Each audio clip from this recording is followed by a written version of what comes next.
주님 평화. 네, 오늘은 부득이 제가 1박 2일 동안 영적인 좀 안식을 위한 시간을 좀 가졌습니다. 그래서 지금 마치고 나오는 길이에요. 네, 마음이 많이 가볍고 행복합니다. 근데 어쨌든 그래서 영상을 그곳에서는 좀 올릴 수가 없어서 침묵 속에 좀 많은 생각을 해봐야 돼서, 그래서 지금 이제 마치고 내려오는 길에 이렇게 영상을 올리네요.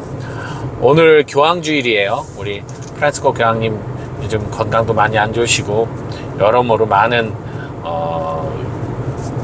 어려움에 직면해 계십니다. 좀 주님과 함께 성령에 의해서 슬기롭고 지혜롭게 정말 모든 어려움들을 헤쳐나가실 수 있도록 영적 간의, 영육 간의 건강, 여러분 많은 기도 부탁드립니다. 저도 할 거고요.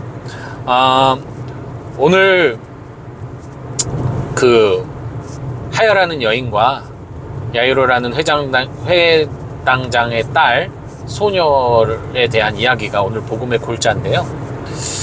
특별히 오늘은 또 그게 와닿더라고요. 예수님께서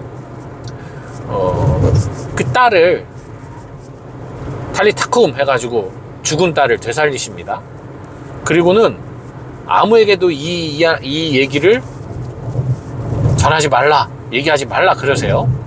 근데 너무 좀 이상하지 않습니까? 이미 사람들은 밖에서 그 소녀가 죽은 걸 알고 있었고 통곡을 하고 있었고, 근데 예수님이 자고 있다 그러면서 들어갔을 때 사람들이 비웃을 정도로 이미 죽은 걸 알고 있었는데, 예수님이 살려서 그 소녀가 나오면 이미 사람들이 다 죽은 줄 알았는데 살았으니 예수님이 살렸다는 걸 알고 있는 거잖아요. 근데 왜 말하지 말라고 했을까? 다 알고 있는데, 이미 말하지 않아도 아는데. 그런 생각이 갑자기 들더라고요. 제가 추측할 수 있는 것 하나는 그거죠. 예수님이 그러셨잖아요. 자고 있다라고. 그러니 사람들에게 죽었다라고 얘기하지 말고 이 소녀가 사실은 잠들어 있었던 거다, 죽은 게 아니다, 너무나 평범한 것처럼 그냥 많이 아파서 약간 혼절해 있었던 건데 깨우셨다, 이렇게 이야기하라는 거나 다름없죠. 얘기하지 말란 얘기는 죽은 게 아니라는 얘기예요. 신앙적으로 봤을 때는 뭐 하느님에게 있어서 육신의 죽음은 죽음이 아니거든요. 아시다시피 우리는 영원한 생명을 희망하는 그리스도인이기 때문에 하느님에게 있어서 육신의 죽음은 더 이상의 장애물이 아니에요. 그렇기 때문에 그 소녀는 죽은 게 아니고 믿음 안에서, 믿기만 하여라 그러셨잖아요, 예수님이. 믿음 안에서 당연히 계속 살아있는 존재라는 거죠. 죽음은 잠드는 것과 같다, 이런 의미를 또 가질 수가 있겠죠. 그렇고 또 실질적으로도 그 소녀가 깨어났을 때 그것이 마치 죽은 사람이 되살아나서 엄청나게 놀라운 일이잖아요. 그거 라자로가 깨어났을 때도 마찬가지지만, 그로 인해서 사람들이 예수님을 인간으로 보는 것이 아니라 뭔가 신과 같은 존재, 특별한 엄청난 능력을 갖고 있는 이질적인 존재로 받아들이는 것을 예수님 경계하십니다.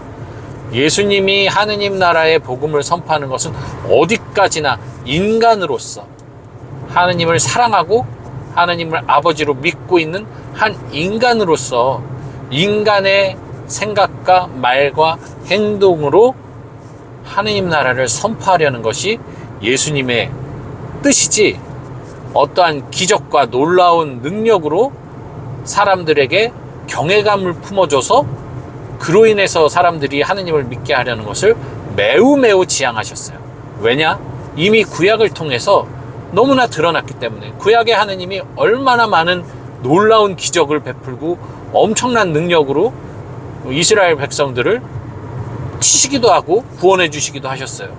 그 놀라운 기록들이 잔뜩 담겨 있으나 그럼에도 불구하고 이스라엘 백성들이 온전히 회개하지 않고 하느님이 아닌 율법의 노예가 돼 있었잖아요.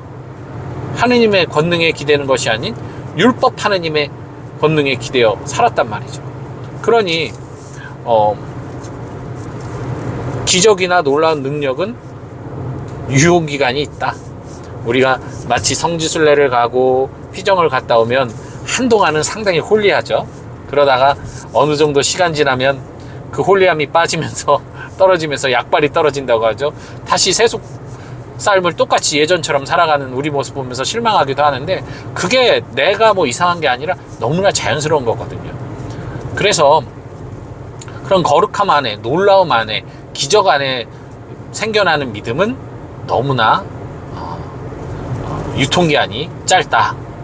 진정한 믿음은 어떤 기적이 아닌 일상의 평범한 속, 마치 죽음도 자다 깨는 것이라고 생각할 정도의 초연한 마음, 즉 특히나 우리 신앙인들은 죽음이 아니라고 하니까 우리는 죽음마저도 그저 우리의 삶의 일부분으로 생각하고 거쳐 지나가는 하나의 삶의 연속성 안에 하나의 이벤트라는 생각을 갖고 살아간다면, 두려움 없이 살아간다면, 그렇게 정말 아무 일도 없었던 것처럼 탈리타쿰 하듯 우리들이 깨어날 수 있는 거죠. 그래서 예수님이 그 아무에게도 말하지 말라는 말씀이 오늘따라 더욱더 특별하게 다가옵니다. 여러분들도 매일 자고 일어나잖아요. 매일 자고 일어나요.